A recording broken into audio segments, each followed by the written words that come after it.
আচ্ছা, নমস্কার বন্ধুরা। আমি বুধাদিত্য আপনাদের সামনে আজকে একটা নতুন বিষয় তুলে ধরার চেষ্টা করছি।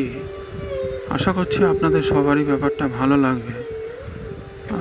রবীন্দ্রনাথ ঠাকুর চিত্রশিল্পী হিসেবে, তাহলে চিত্রকর Rabindranath Tagore as an artist or as a painter, এটা আজকে আমরা বুঝবো সবাই যে চিত্র জগতে তার অবদানটা কতখানি, এবং আধুনিক চিত্রকলার বলা হয় ভারতের আধুনিক চিত্র শিল্পের ইতিহাসেও তার নাম মুদ্রিত হয়ে গেছে। তো যাই হোক, আমরা খুব সহজ সরলভাবে চিত্রকর রবীন্দ্রনাথকে আজকে চিনে নিতে চাইব, বুঝে নিতে চাইব।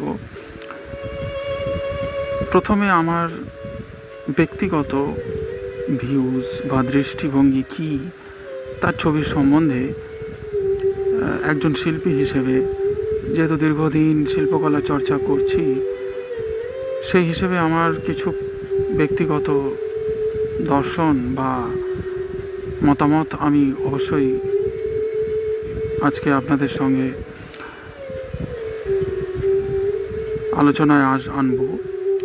আর যেটা মুখ্যত আমি করতে চাইছি আলোচনাতে, যে অন্যান্য কলারসিক মানুষ, বিদেশের এবং আমাদের দেশের শিল্পী, শিল্প সমালোচক, সাহিত্যিক এবং আরও বিশিষ্ট মানুষ যারা রবীন্দ্রনাথের চিত্রকলাকে কিভাবে দেখেছেন, কিভাবে বুঝেছেন, তারা কিভাবে ব্যক্ত করেছেন, এবং রবীন্দ্রনাথ ঠাকুর নিজে স্বয়ং তার চিত্র শিল্পকে কিভাবে বা কী আঙ্গিকে বোঝাতে চেয়েছেন, সেটাও আজকে আমরা জানবো এই আলোচনাতে।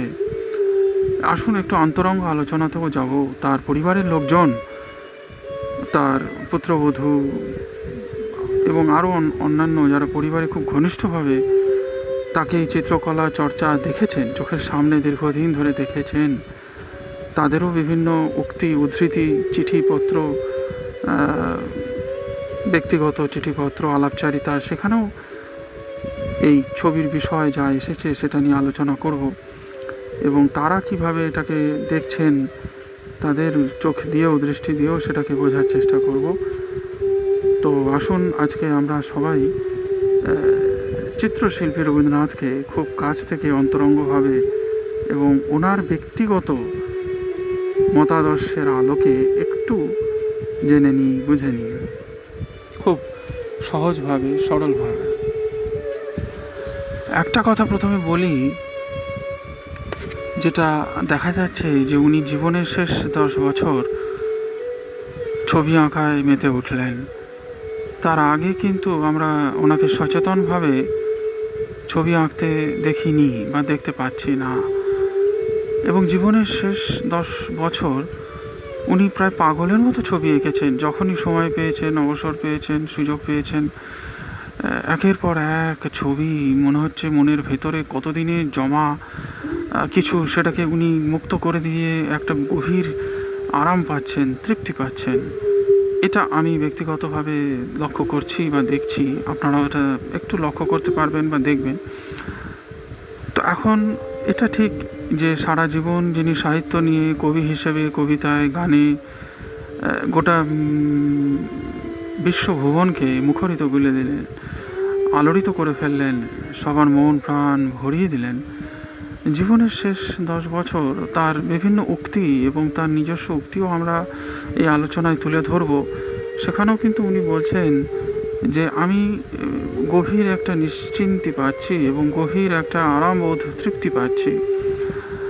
এখানে আমার কোনো ব্যাকরণ নেই, আমার কোনো গ্রামার নেই, আমার কোনো নিয়মের বাঁধুনি নেই, আঁটুনি নেই, আমার কোনো দায়বদ্ধতা নেই, যেটা সাহিত্য রচনার ক্ষেত্রে আমি অনেক বেশি গম্ভীর, অনেক বেশি পরিপূর্ণ একটা মানুষ। আমি সেখানে অনেক বেশি আমার দায়বদ্ধতা, সেখানে অনেক বেশি আমাকে সিরিয়াস থাকতে হচ্ছে।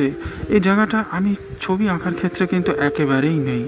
এখানে আমার খাপ ছাড়া ভেতরের যে ছেলে মানুষই সেটা আমি পাচ্ছি, এবং নিজেকে সম্পূর্ণ এলোমেলোভাবেই একটা শিশু যেমন হাত পা ছড়ে এলোমেলোভাবে তার মনকে প্রকাশ করে, তার প্রকাশভঙ্গি করে, সেরকমভাবে আমি প্রকাশ করছি। আমার মনের শিশুটা কিন্তু এখানে অবারিতভাবে বিচরণ করতে পারছে। এই জায়গাটা খুব লক্ষ্য করার ব্যাপার, যে উনি কোন জায়গা থেকে ছবিটা শুরু করছেন বা কোন জায়গা থেকে ওনার মনের মধ্যে এই একের পর এক ছবি বা চিত্রকল্প বা এইরকম বিভিন্ন ফর্ম, বিভিন্ন রূপ তার জন্ম নিচ্ছে। এটা আমাদের খুব ভাবায়, এবং এটা আমাদের কিন্তু বুঝতে হবে, তার নিজের উক্তিতেই আমাদেরকে খুব সৎভাবে বিশ্বাস করতে হবে। তো এক জায়গায় উনি বলছেন, যেখানে আমার বাক্য বা আমার হরফ, আমার অভিব্যক্তি লেখা যেখানে থেমে যাচ্ছে, যেখানে আর প্রকাশ খুঁজে পাচ্ছে না, ঠিক সেইখান থেকেই কিন্তু আমার এই ছবি জন্ম হচ্ছে। এবং এটা অনেকটা অ্যাবস্ট্রাক্ট বা অনেকটা বিমূর্ত চিন্তাভাবনা, যেটাকে উনি ধরতে চাচ্ছেন, রূপ রেখায় ধরতে চাইছেন ছবির মাধ্যমে, যেটা তিনি কাব্যে পারছেন না। যেখানে তাকে থেমে যেতে হচ্ছে, যেখানে কথা শব্দ আর রাস্তা খুঁজে পাচ্ছে না, ঠিক ঠিক সেইখান থেকেই গভীর অবচেতন মন, কবির একটা কবি সত্তা, কবির একটা গভীর অবচেতন মন নের প্রকাশ খুঁজে পাচ্ছে, একটা নতুন পথের সন্ধান পাচ্ছে, যেখানে তিনি সন্ধান করতে পারছেন। তো এই অবচেতন মনের যে ব্যাপারটা, আমরা যেটা সাবকনসিয়াস মাইন্ড বলি, সেইটা কিন্তু গভীরভাবে এই ছবির জগতে, রবীন্দ্রনাথের ছবির জগৎটা একান্তভাবেই তার নিজস্ব জগৎ, একান্তভাবেই তার পার্সোনাল একটা ফিল্ড, এবং সেইটা গভীর অবচেতন মনের একটা বহিঃপ্রকাশ ঘটছে। কোনো কনসাস মাইন্ড বা খুব সচেতনভাবে কিন্তু তিনি কখনোই ছবির আঁকার জগতে প্রবেশ করছেন না, এবং সেটা তিনি চাইছেনও না। তার সেই অবচেতন প্রকাশভঙ্গি, যেটা সাহিত্যে বা কবিতায় বা গানে বা লেখনীর দ্বারা এতদিন তিনি করতে পারছিলেন না, সেটা যেন আগ্নেয়গিরির অগ্নুৎপাতের মতো, লাভা উদ্গীরণের মতো একের পর এক বেরিয়ে আসছে এবং অফুরন্ত ধারায় বেরিয়ে আসছে। এখন একটা জিনিস আমরা সবাই জানি, আমি খুব সহজ উদাহরণ যদি দিই, যে রবীন্দ্র সদন মেট্রো স্টেশন, যেটা পাতাল রেলের স্টেশন রবীন্দ্র সদন, সেখানে রবীন্দ্রনাথের বিভিন্ন যে খসড়া পাণ্ডুলিপি, সেখান থেকে ইমেজগুলো নিয়ে সেখানে তো ডেকোরেশন বা অলঙ্করণ করা হয়েছে। প্ল্যাটফর্মটা দুধারেই আমরা দেখতে পাই তার লেখা অংশ, এবং সেখানে কাটাকুটি দেখি যে অনেক কারেকশন।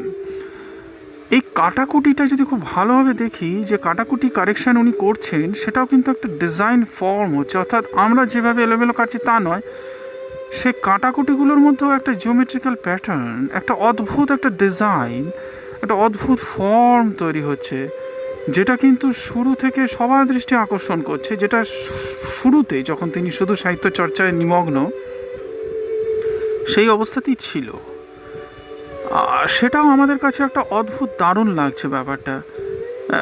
মনে হচ্ছে যে কবির হাত দিয়ে যা কিছুই বেরোচ্ছে সবটাই যেন সোনা হয়ে যাচ্ছে। তো যাই হোক, সচেতনভাবে তখনও তিনি ভাবছেন না যে ছবি বা আমরা যারা দর্শক, তার কাছের লোকজন বা তার গুণগ্রাহী, তারা কিন্তু এর মধ্যেও একটা অদ্ভুত চিত্রকল্প বা অদ্ভুত একটা জিওমেট্রিক্যাল প্যাটার্ন বা অদ্ভুত একটা ডিজাইন, একটা ফর্ম, একটা সবচেয়ে বড় কথা নান্দনিক একটা এস্থেটিক্স জায়গা খুঁজে পাচ্ছি। সেই কাটাকুটি হিজিবিজির মধ্যেও একটা অদ্ভুত নান্দনিক চেতনা, একটা অদ্ভুত এস্থেটিক সেন্স আমরা খুঁজে পাচ্ছি। এই জায়গাটা ভীষণ ভীষণ গুরুত্বপূর্ণ, যেটা কবি কিন্তু কখনোই সচেতনভাবে করছেন না। কিন্তু হয়ে যাচ্ছে, অজ্ঞাত সারেই হয়ে যাচ্ছে। ঠিক এই জিনিসটাই উঁচু দরের কলা সৃষ্টিতে আমরা দেখি, যে অপ্রবুদ্ধ সৃষ্টি অর্থাৎ স্রষ্টার অজ্ঞাতসারেই তার সৃষ্টিতে অনন্য সাধারণ মনোহারিত্ব প্রস্ফুটিত হয়ে উঠছে। সে সৃষ্টির কতটা যে শ্রেষ্ঠত্বের দাবি তা সে কিন্তু নিজে বুঝতে পারছে না, নিজে টের পাচ্ছে না স্রষ্টা। রবীন্দ্রনাথও রেখা নিয়ে খেলতে খেলতে কখন যে চারুকলার রাজ্যে পৌঁছে গেলেন সেটা প্রথমে তিনি নিজেও বুঝতে পারেননি, টের পাননি। এখন এইটা আমার খুব ব্যক্তিগত পার্সোনাল ভিউ আপনাদের সঙ্গে শেয়ার করলাম। প্রথমত আমার যেটা মনে হয়েছে, এবং পরবর্তীকালে উনি যে বলছি জীবনের শেষ 10 বছর একদম ছবি আঁকার জন্য, মানে সচেতনভাবে ছবি আঁকতে হবে এটা তাকে তাড়িয়ে বেড়াচ্ছে, ভেতরের একটা বিশাল তাড়না অনুভব করছেন। যখন তিনি কিছুটা রং, প্রধানত জল মাধ্যমের রং, কালি, তুলি, প্যাস্টেল বা এইসব নিয়ে এক্সপেরিমেন্টস করছেন, নানা রকম পরীক্ষা নিরীক্ষা করছেন, তখন কিন্তু সচেতন মানে কি না ছবি আঁকার জন্যে ভাবছেন, যেটা আগে তিনি কোনোদিন ভাবতেই পারেননি। এবং যখন তিনি ছবিগুলো আঁকছেন শুধুমাত্র তার প্রকাশভঙ্গিটা হয়ে গেল, তিনি কিন্তু নিশ্চিন্ত, ব্যাস তিনি কিন্তু বিরাট শান্তি পাচ্ছেন। তিনি কখনোই এটা ভাবছেন না যে আমার ছবি কলা জগতে বা শিল্প জগতে কি উচ্চ জায়গায় পৌঁছালো, আদৌ সেটা কতখানি দাবি রাখলো, বা আমার ছবির কোনো প্রদর্শনী হলো, বা কোনো শিল্পরসিক গুণগ্রাহী আমার ছবির প্রশংসা করলো না, একদম এটা ভেবে তিনি ছবি আঁকছেন না।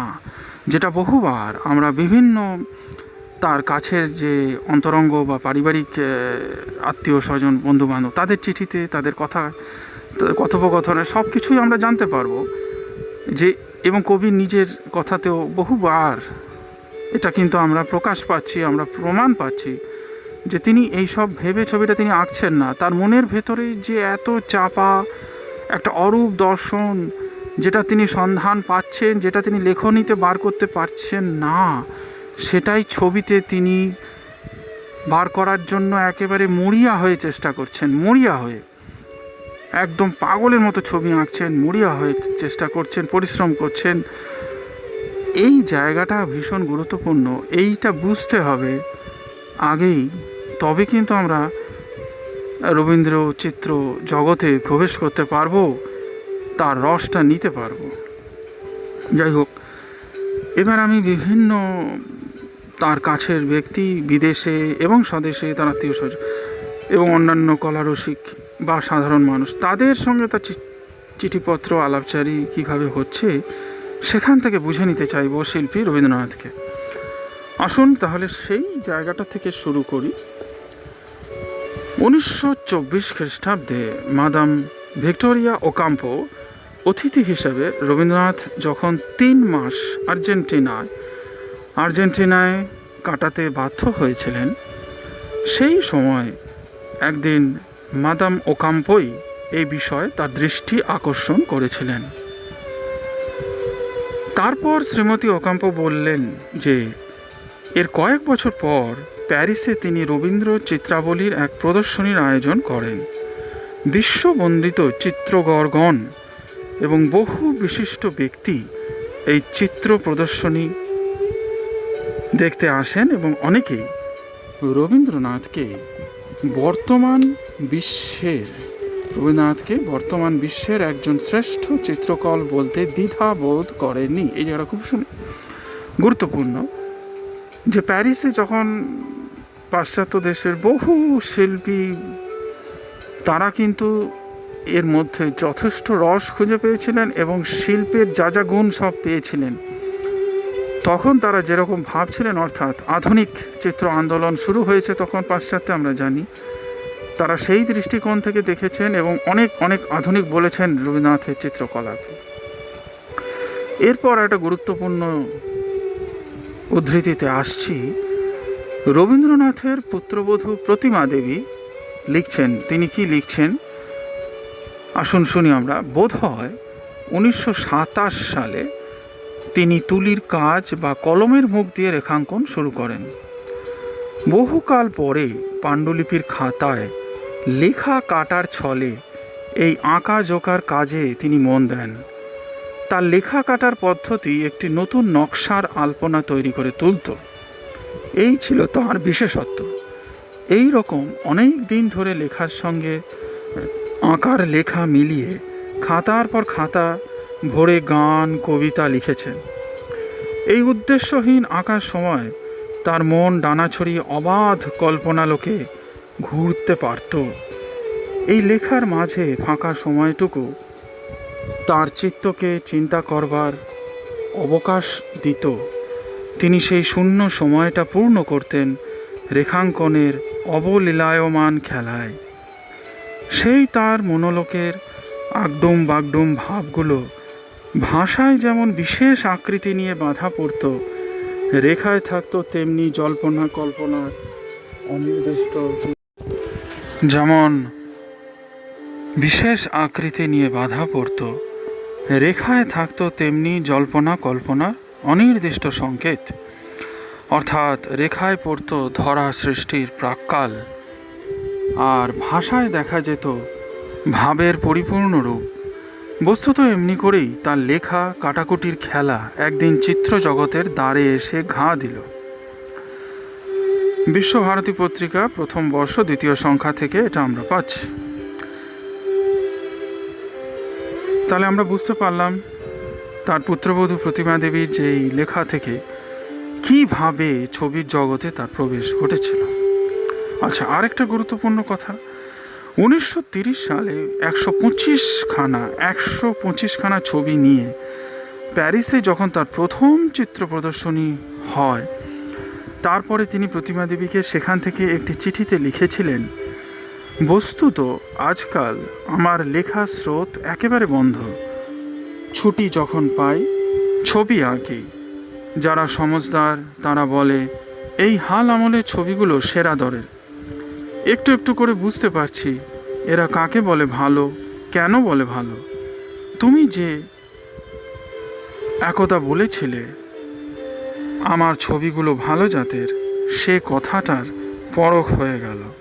এরাও তাই বলছে, শুনে আশ্চর্য ঠেকছে। সমস্ত জীবন ধরে কবিতা লেখার ফলে রবীন্দ্রনাথের মনের ভাণ্ডার অসংখ্য চিত্রের সমাবেশে বোঝাই হয়ে উঠেছিল। শুধু গদ্য পদ্যের স্রোতধারায় কথার পুষ্প ঢেলে তিনি যে ভাণ্ডার নিঃশেষে উজাড় করে দিতে পারেননি, সেই উৎস ভাণ্ডারের সম্পূর্ণ সঞ্চয় বহন করা রবীন্দ্র সাহিত্যের এই সুপরিসর স্রোতধারার পক্ষেও সম্ভবপর হয়নি। তাই লেখার কাটকুটের উপরে কলম চালিয়ে চালিয়ে যখন রেখা অঙ্কনে হাত পেকে উঠল, তখন তার কলমের মুখে বা তুলির অগ্রে মনের বোঝাই করা ভাণ্ডার চিত্র সৃষ্টির ঢল নেমে এলো।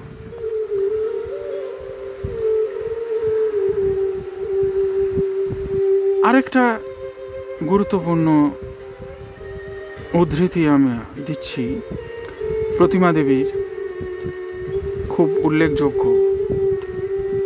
সেটা হলো এরকম, তিনি যখন ছবি আঁকতে আরম্ভ করলেন, সে যেন বন্যার মতো তার তুলির টানে বেরিয়ে আসতো রূপের রেখা। 4-5খানা ছবি তিনি অনেক সময় দৈনিক শেষ করতেন, তবু যেন তার তৃপ্তি হতো না।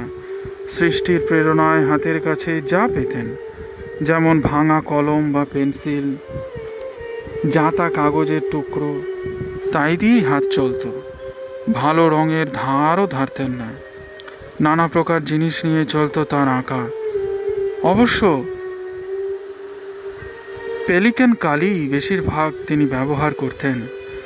আঁকার পদ্ধতি ছিল তার সম্পূর্ণ নিজের, স্বদেশি বা বিদেশি কোনো প্রকার প্রণালী কিন্তু তিনি অনুসরণ করেননি।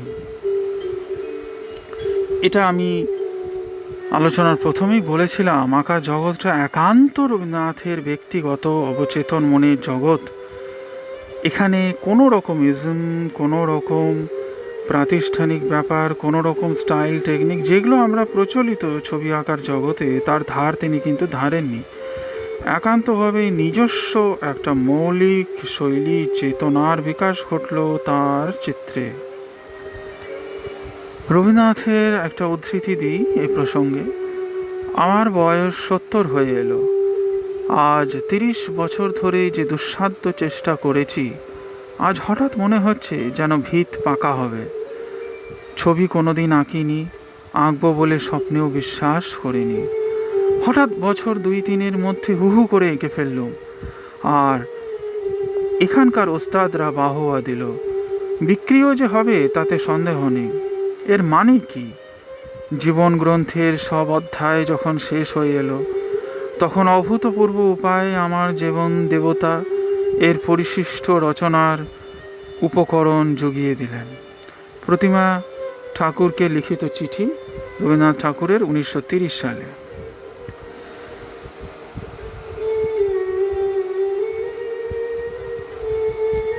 এই উদ্ধৃতিগুলো থেকে আমরা কিন্তু চিত্রকর রবীন্দ্রনাথ বা তার চিত্র জগতের প্রবেশ এবং তার বিবর্তন, তার ধাপে ধাপে যে বিকাশ, সবটাই বুঝে নিতে পারবো। একটা কথা আছে, দেবতারা যেখানে ভয়ে ভয়ে সাবধানে পা ফেলেন, যারা নিজেদের অজ্ঞতা সম্বন্ধে অচেতন, তারাই শুধু এরূপ ক্ষেত্রে বেপরোয়া হতে পারে। আমিও কেন যে চিত্র জগতে অনধিকার প্রবেশ করে সেই বেপরোয়াদের দলেই নাম লেখালুম, তার একটা কৈফিয়ত আমার দিক থেকে দেওয়া কর্তব্য। চিত্রশিল্পী হিসাবে এই সাহসের জন্যে আমার কোনো কৃতিত্বের দাবি থাকতে পারে না। এরূপ সাহস হচ্ছে অনভিজ্ঞের অজ্ঞতাপ্রসূত সাহস। যেমন কোনো জ্ঞান নেই, আমার পক্ষেও তাই। ছেলেবেলা থেকে যে একমাত্র শিক্ষা আমি পেয়েছি, তা হচ্ছে চিন্তা ও সুরের যে ছন্দ, সেই ছন্দের শিক্ষা। তা থেকে আমি এই কথাটা বুঝেছিলাম যে যা এলোমেলো, যা নিতান্তই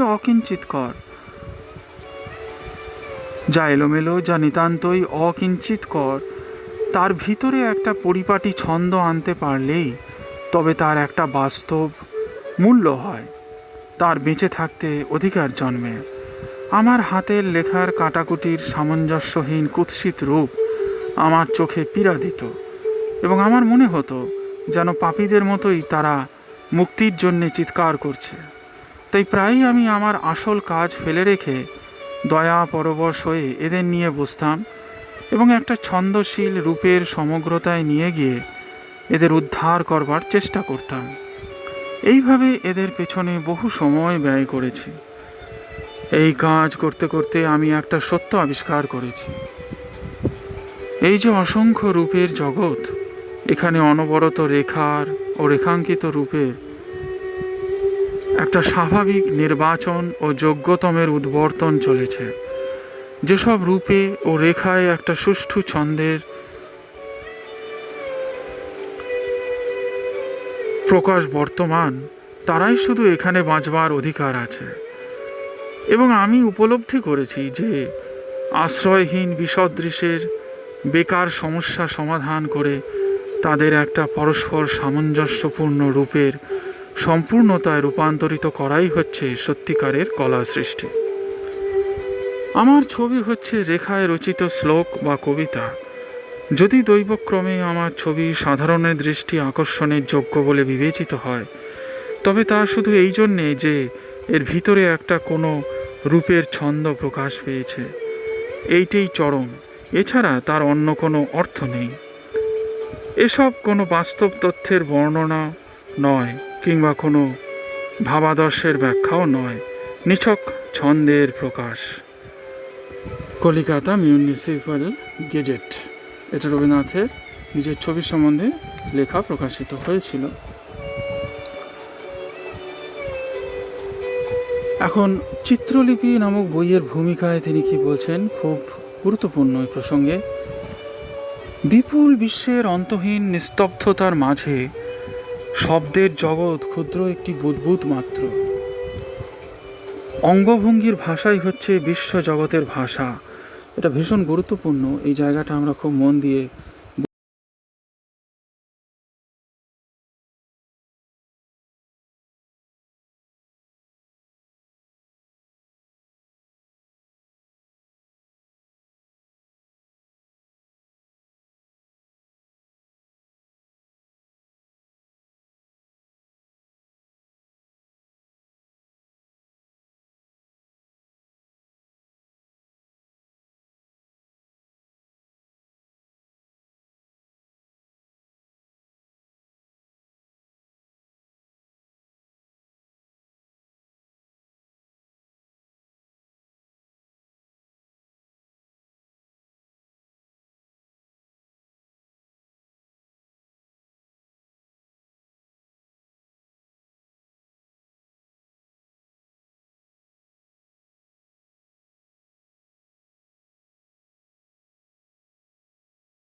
তবুও কিন্তু একটা অধীর অস্থির একটা অপেক্ষা, তার সেই দাঁড়িয়ে থাকার মধ্যেও কি একটা গতির ছন্দের আভাস কি পাচ্ছি না আমরা? একটা গতির ছন্দের আভাস কিন্তু সেই দাঁড়িয়ে থাকা হরিণটার মধ্যেও আমরা দেখতে পাচ্ছি। সেই রেখাগুলোর মধ্যে তার দেহের সুঠাম যে ডোল সেটার মধ্যে, বা তার দেহের প্রান্তরেখা আউটলাইনের মধ্যেও পাচ্ছি। সে দাঁড়িয়ে থাকলেও মনে হচ্ছে যে তার ভিতরে যে একটা অস্থিরতা, চঞ্চলতা রয়েছে, ছটফটানি রয়েছে, ভীত সন্ত্রস্ত ব্যাপার আছে, সজাগ চাহনি আছে, সব কিছুর মধ্যে কিন্তু এই গতিটাও পাচ্ছি। যদিও সেটা কি প্রত্যক্ষ গতিশীল ছন্দ নয়, এটা অপ্রত্যক্ষ গতিশীল ছন্দ। এই জিনিসটা রবীন্দ্রনাথ তার ছবিতে ধরতে চেয়েছিলেন।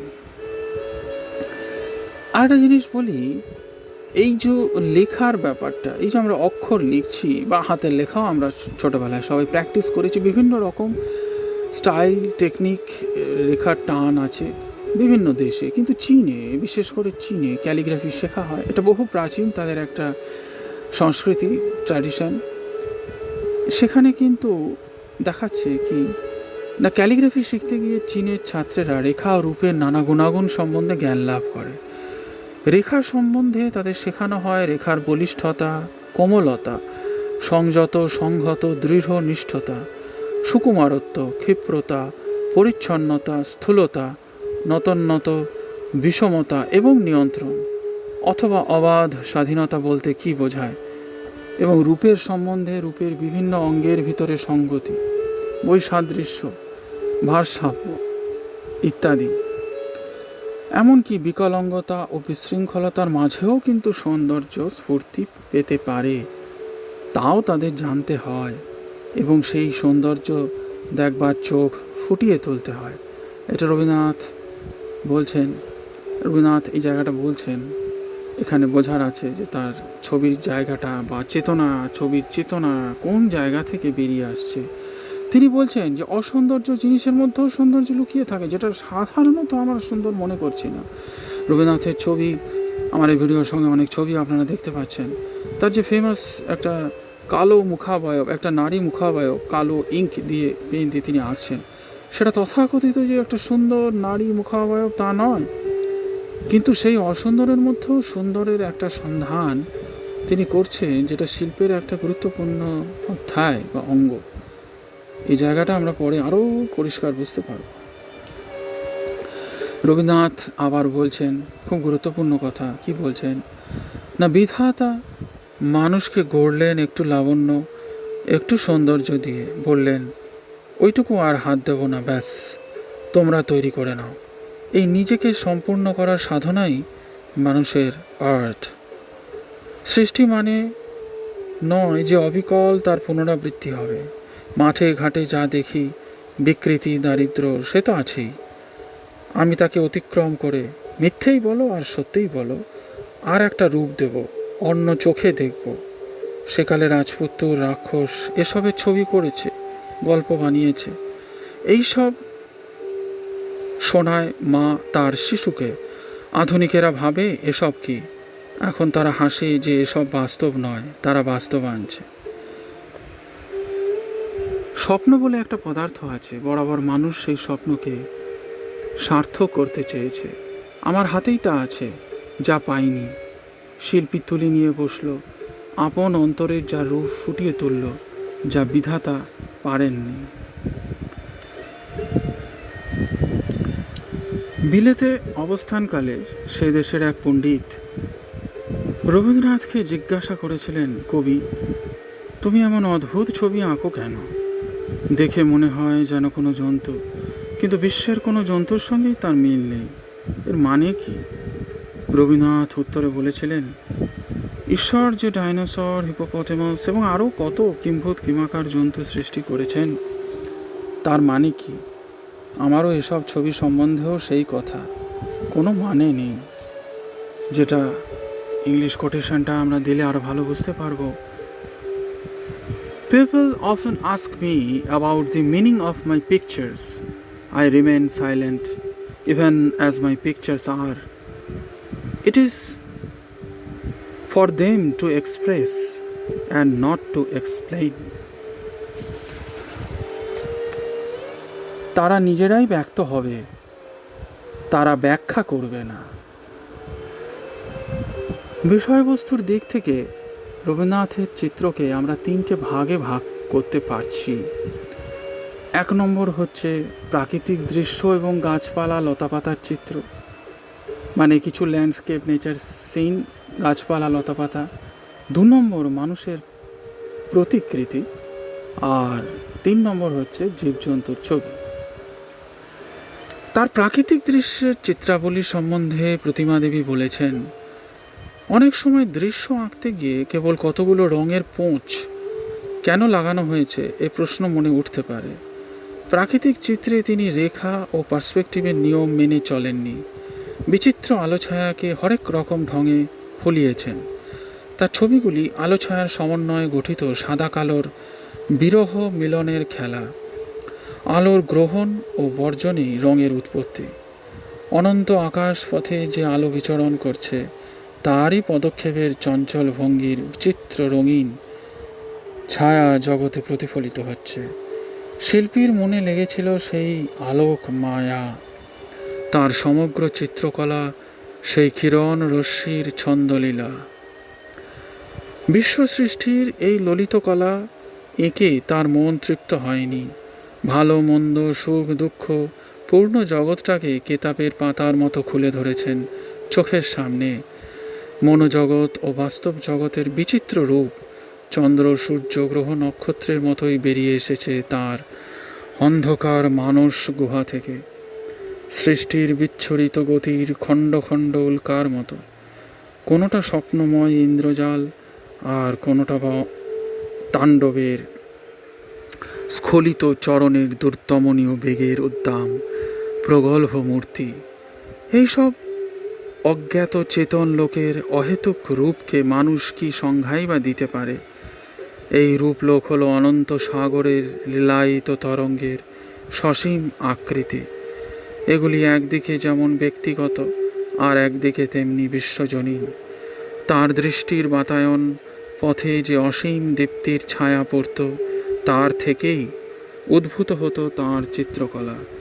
তিনি আলোর গতিপূর্ণ বর্ণগুলিকে ধরেছেন তার রঙের খেলায়। এগুলি তার অনন্ত শিশুচিত্তের খেলনা, পৃথিবীতে যারা অনির্বচনীয় অভিজ্ঞতার আভাস রেখে গেছে। তাহলে এই হচ্ছে প্রাকৃতিক চিত্রের সম্বন্ধে প্রতিমা দেবীর বক্তব্য। এবার মানুষের প্রতিকৃতির কথায় আসি। তিনি যে মানুষের প্রতিকৃতি অঙ্কন করলেন, রবীন্দ্রনাথ মোট প্রায় ২৫০০ ছবি এঁকেছেন। ২৫০০ সংখ্যাটা আমরা সবাই একটু ভালোভাবে বুঝি। ২৫০০ ছবি এঁকেছেন শেষ 10 বছর। তার মধ্যে 3 ভাগের 2 ভাগই হচ্ছে মানুষের ছবি। এই ছবিগুলোকে আবার মোটামুটি 7 অথবা 8 ভাগে বিভক্ত করা যায়। যেমন 1 নম্বর হচ্ছে বাস্তব চিত্র, 2 নম্বর ভীষণ মূর্তি, 3 নম্বর আলংকারিক অঙ্গাবয়ব, 4 নম্বর জ্যামিতিক আকারের অনুকরণে অঙ্কিত মূর্তি, 5 নম্বর পোর্ট্রেট বা মানুষের প্রতিকৃতি, 6 মুখোশ, 7 নিজের প্রতিকৃতি, 8 নাটকীয় বা ড্রামাটিক মূর্তি ইত্যাদি। এর মধ্যে পোর্ট্রেট ধরনের যেসব ছবি তিনি এঁকেছেন তার মধ্যে কতগুলোকে এক একটা টাইপের অন্তর্ভুক্ত হিসেবে ধরা যেতে পারে। অর্থাৎ একই টাইপ বিভিন্ন ছবিতে বারবার দেখা দিয়েছে। কতগুলো ছবিতে আবার দেখা যায় একই চোখের গড়ন, একই চোখের ভঙ্গি। এর কারণটা যে কি, সে সম্বন্ধে নন্দবাবু রবীন্দ্রনাথকে প্রশ্ন করেছিলেন। তার উত্তরে রবীন্দ্রনাথ বলেছিলেন, নতুন বৌঠান অর্থাৎ জ্যোতিরিন্দ্রনাথ ঠাকুরের পত্নী, নতুন বৌঠানের চোখ দুটো এমনভাবে আমার মনের মধ্যে গাঁথা আছে যে মানুষের ছবি আঁকতে বসলে অনেক সময় তার চোখ দুটো আমার চোখের সামনে জল করতে থাকে, কিছুতেই ভুলতে পারি না। তাই ছবিতেও বোধ হয় তার চোখেরই আলো এসে যায়, আদল এসে যায়। সে ও খাপছাড়া এই বই দুখানার অধিকাংশ চিত্রই মানুষের চেহারার ছবি। মানুষকে তিনি যে কত রূপে, কত ভাবে, কত দিক থেকে দেখেছেন তার পরিচয় ছবিগুলিতে। আমাদেরও জীবনে কত মানুষের সঙ্গে দেখা সাক্ষাৎ হয়, কিন্তু যখন এক একটি মানুষকে স্মরণ করবার চেষ্টা করি, তখন কোনো মানুষেরই সম্পূর্ণ ছবিটি আমাদের মনে ভেসে ওঠে না। কারো হয়তো মুখের খানিকটা, কারো চোখের একটা বিশিষ্ট চাহনি, কারো ললাট শুদ্ধ ভ্রুর টানটি, কারো সামনের দিকের, কারো বা এক পাশের ছবি, কারো গাম্ভীর্য, কারো দৃঢ়তা, কারো ক্রূরতা, কারো কুৎসিত বিভৎস মুখভাব, কারো বা চরিত্রের ও ব্যক্তিত্বের অন্য কোনো বিশেষত্ব। স্মৃতির এই বিচিত্র হেলাফেলার খেলাকে রবীন্দ্রনাথ তাঁর চিত্রে রূপ দিয়েছেন। কোথাও বড় তিনি সম্পূর্ণ মানুষটিকে আঁকেননি, কিংবা প্রকৃত মানুষের মাপজোখের সঙ্গেও বিশেষ কোনো মিল রক্ষা করেননি। তিনি শুধু মানুষের কোনো অঙ্গ বিশেষের রূপ কিংবা কোনো একটা ভাবের আভাস মাত্রই ফুটিয়েছেন। যখনই তার মনে হয়েছে যে ছবি একটা কথা বলছে, তখনই তিনি আঁকা শেষ করে দিয়েছেন, তাতে আর হাত দেননি। তাই তার ছবির কোনোটি মহত্ব গৌরবমণ্ডিত শুধু একটি মুখমণ্ডল, কোনো ছবিতে শুধু মুখের হাসি হাসি ভাব, কোনোটিতে রহস্যপূর্ণ অনুসন্ধিৎস মুখভাব, কোনোটিতে চোখের বক্র কুটিল চাহনি, কোনোটিতে কুৎসিত বিকৃত মুখভঙ্গি, কোনোটিতে শিশুর সুকুমারত্ব, কোনোটিতে নারীর কমনীয় মুখের তেলবত্ত। এর সম্বন্ধে প্রতিমা দেবী লিখলেন, এদের দিকে তাকালে মনে হয় যেন কত জানা লোকের মুখের ছায়া দেখতে পায়। হঠাৎ যেন বহুকালের বিস্মৃত মানুষের চেহারা ও চরিত্রগুলো মনের মধ্যে ভেসে ওঠে। এই সব মুখগুলির মধ্যে যেন তাদের সত্তার গভীর সংঘাত ফুটে বেরিয়েছে। তারা যেন মনোজগতের এক একটি নীহারিকা। যেসব মানসিক গতি নিজের কাছে অজানা, অথচ অবচেতন চিত্তলোকে যা কখনো ভেসে উঠছে, কখনো বা মিলিয়ে যাচ্ছে, সেই সব কল্পনাপ্রবণ মনের রহস্যপূর্ণ বিশেষত্ব ছবির মুখের রেখাতে যেন জীবন্ত রূপ নিয়েছে। তারা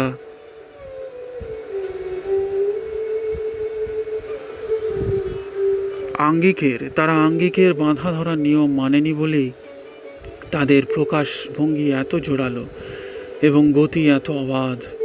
সাধারণত আর্টিস্টেরা যেসব ভাবভঙ্গিকে আর্টের অন্তর্ভুক্ত মনে করেন এবং তাদের প্রকাশভঙ্গিতে যে সনাতনীর ছাপ থাকে, গুরুদেবের চিত্রকলা সেই সাধারণ পথ এড়িয়ে নতুন পথ নিয়েছে। বিশ্বভারতী পত্রিকা প্রথম বর্ষ 2য় সংখ্যা থেকে সংগৃহীত। তাহলে তার মনুষ্য আকৃতি বা মানুষের মুখাবয়ব নিয়ে বা মানুষের আকৃতি নিয়ে যে ছবিগুলো আঁকছেন, সেটা সম্বন্ধে আমরা অনেকটাই রস নিতে সক্ষম হলাম প্রতিমা দেবীর এই উদ্ধৃতি থেকে। এবার আসি জীবজন্তুর ছবি।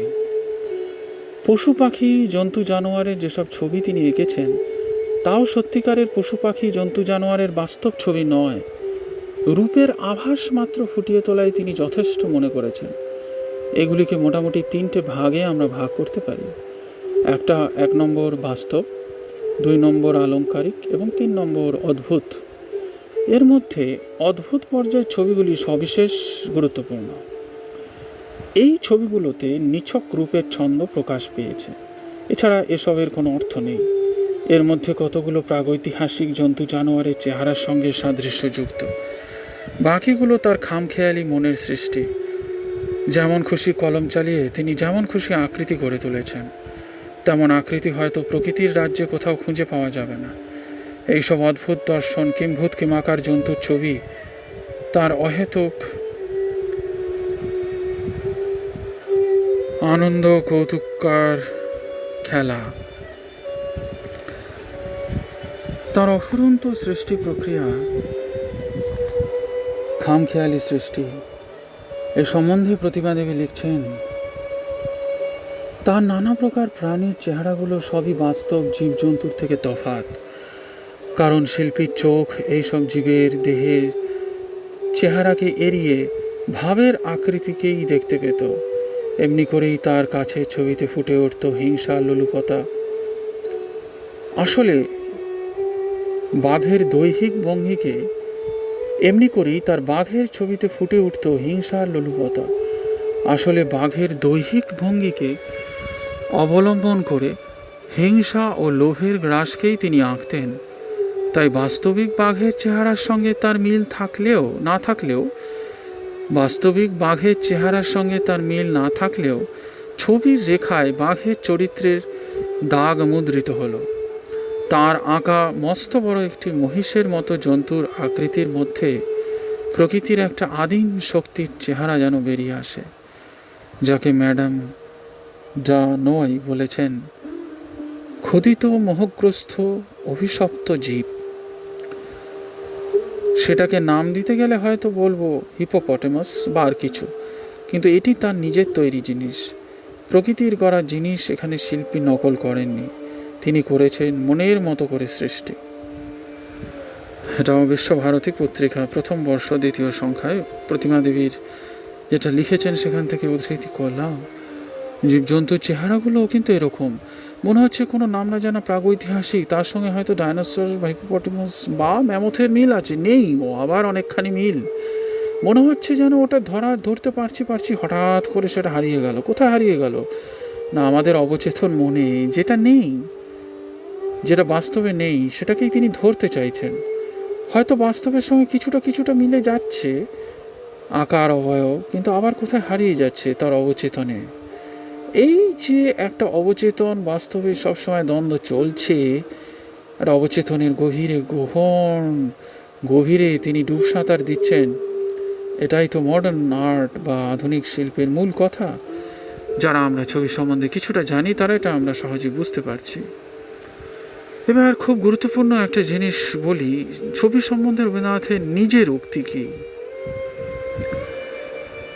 নিজের ছবি আঁকা ও ছবির বিষয়বস্তু সম্বন্ধে রবীন্দ্রনাথ প্রসঙ্গক্রমে নিজেই যা বলেছেন তা থেকে কিছু উদ্ধৃতি যদি দেওয়া যায় তাহলে অনেকটাই পরিষ্কার হবে তার নিজের ছবির রস, রবীন্দ্রনাথের ছবির রস নিতে পারবো আমরা। 1932 সালের 20 ফেব্রুয়ারি কলকাতা আর্ট স্কুল রবীন্দ্রনাথের চিত্রশিল্প প্রদর্শনীর উদ্বোধনের দিনে তিনি তার নিজের আঁকা ছবি সম্বন্ধে বলেছিলেন, আমি আমার চিত্র প্রদর্শনীর উদ্যোক্তা শ্রী মুকুল দের অনুরোধে এই কয়টি কথা বলছি। আমার নিজের কিন্তু মনে হয় আমার এই ছবি সম্বন্ধে এমন কিছুই বক্তব্য নেই যা সত্যি বলা চলে। এটা আমার বিনয় নয়, অক্ষমতা। প্রথমত আমার নিজের ছবির সঙ্গে আমার পরিচয় অল্প দিনের, তারপরে শিল্পী হিসাবে ট্রেনিং বা শিক্ষান বেশি তাও কিছুই নেই। এই ছবিগুলি আমার শিক্ষক, কল্পনা যা কিছু মাথায় এসেছে আমার আঙুল দিয়ে তাই বেরিয়েছে, বারবার তাই এঁকেছি এবং সংশোধন করেছি। যারা এই ছবিগুলিকে শিল্পরীতির কোনো বিশেষ পর্যায়ে ফেলতে পারবেন না এবং ব্যাখ্যা খুঁজবেন তারা যেন আমার কাছ থেকে কোনো আশাই সাহায্য না করেন। এইটি একমাত্র প্রকৃত ঘটনা যে তারা জন্মলাভ করেছে, এছাড়া এদের আর কোনো ব্যাখ্যাই নেই। গোলাপ শুধু গোলাপ ফুলই, সে আর কিছু নয়। সেই যে গোলাপ, এছাড়া সে আর কোনো ভাষা নেই। আছে শুধু ছন্দবদ্ধ রেখা ও বর্ণের সুষমা। সেই গোলাপ যখন কোনো জাগ্রত দরদি মনের স্পর্শে আসে তখনই সে কথা কয় ও আনন্দ দান করে। গোলাপের মর্মবস্তু প্রাচ্য বা পাশ্চাত্য নয়, নিছক একটি সৃষ্টি। আমি মনে করি আমার ছবিরাও ঠিক তেমনি। এগুলি অতি সহজ ও নিছক আনন্দের বিকাশ। জাগ্রত দরদি মনের কাছেই তারা ভাষা ও আনন্দ দান করে। কথা সাহিত্য, বৈশাখ 1368 থেকে এটা উদ্ধৃত হলো। এখান থেকে বোঝাই যাচ্ছে যে তিনি কত সহজভাবে বোঝাতে চেয়েছেন ছবির আসল রস কিভাবে নিতে হচ্ছে, কিভাবে নিতে হয়। ছবিতে আমার একটা বেশ মজা আছে। আমি তো ছবিতে একইবারে রং দিই না, আগে পেন্সিল দিয়ে ঘষে একটা রং তৈরি করে মানানসই করি, তারপর তার উপরে রং চাপাই।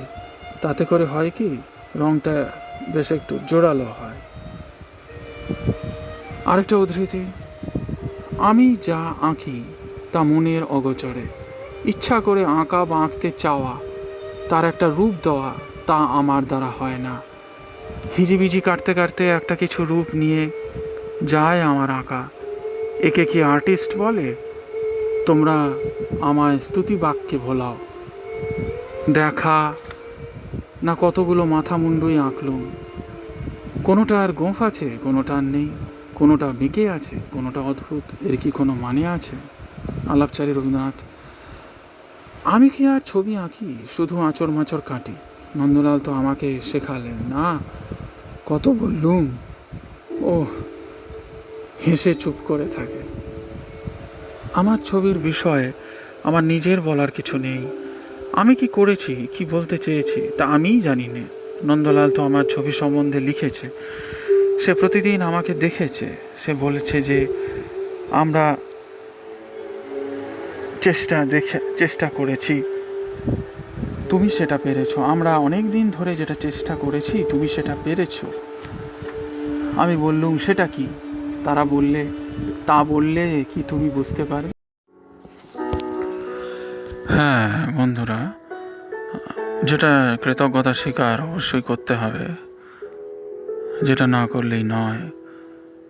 খুব গুরুত্বপূর্ণ জিনিস সেটা হচ্ছে, প্রথমে আপনাদের বলেছি যে আমার পার্সোনাল কিছু ভিউজ আমি আপনাদের সঙ্গে শেয়ার করেছি রবীন্দ্র চিত্রকলা প্রসঙ্গে, এবং আমার ব্যক্তিগত মতামত দিয়েছি। এছাড়াও যে উদ্ধৃতিগুলো আমি নিয়েছি তার পুরোটাই কিন্তু রবীন্দ্র চিত্রকলা মনোরঞ্জন গুপ্ত, শ্রদ্ধেয় মনোরঞ্জন গুপ্তের রচিত সাহিত্য সংসদ থেকে প্রকাশিত।